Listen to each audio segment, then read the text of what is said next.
మనకి ధ్వజారోహణం అయిపోయింది. ఆ తర్వాత ఏంటి, మనం మొక్కులు అంటే హ్యాపీగా వచ్చేసాము, ధ్వజారోహణం చేసేసాము.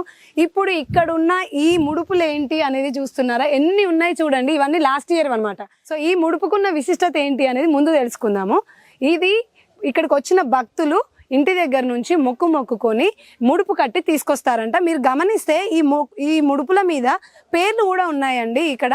సో ఎవరి ముడుపుకి వాళ్ళ పేర్లు ఉన్నాయి. ఇవన్నీ మొక్కుకొని ఇక్కడ ఫస్ట్ కడతారు, ఈ ఇయర్ కడతారనమాట.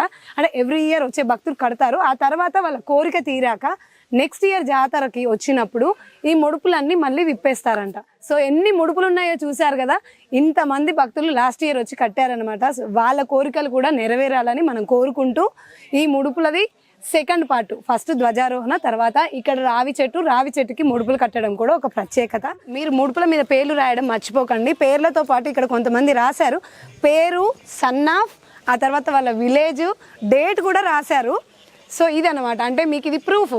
నెక్స్ట్ ఇయర్కి మీకు ఈజీగా మీ ముడుపు ఏది అనేది తెలుసుకోవడానికి కూడా ఉంటుంది. అలానే ఇక్కడ కోరికలు నెరవేరుతున్నాయా లేదా అనడానికి కూడా ప్రూఫ్. సో అంత పవర్ఫుల్ అనమాట ఇక్కడ బసవేశ్వర స్వామి.